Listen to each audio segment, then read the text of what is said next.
Okay, hi guys. So we have this question. Let's see how we can break it down. Determine the values of cos theta and tan theta given that sine is m over n and it is a negative fraction. So the first one I want to do is let's put it on the quadrants. So since it's a negative fraction, then we know that it's found in quadrant 3.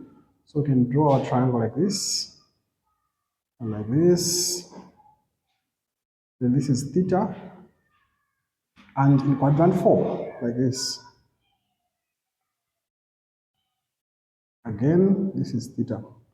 So for the first triangle, remember sine is opposite over hypotenuse, meaning that our hypotenuse in this case is n, then the opposite is m.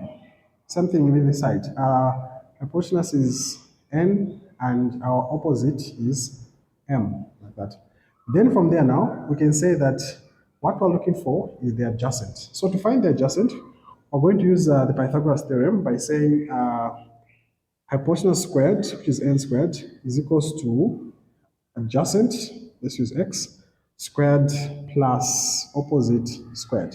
So since we're looking for adjacent, then this will become n squared minus m squared is equals to x squared. We shall take a root to both sides, hence we'll get x is equals to the root of n squared minus m squared, meaning that our adjacent is simply the root of n squared minus m squared. Same thing here. Our adjacent is n squared minus m squared. Okay, so since we're looking for the values of cos and tan, we know that cos is given by the adjacent over the hypotenuse. So for this triangle, this one in the third quadrant, so let's say for third quadrant, tan, or rather cos, will be equals to our adjacent, which is the root of n squared minus m squared divided by the hypotenuse, which is n. But remember, tan, or rather cos, in the third quadrant is negative, so we'll just put a negative like that.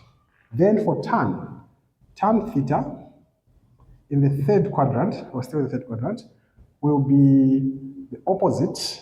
Our opposite in this case is m, over the adjacent, which is the root of n squared minus m squared.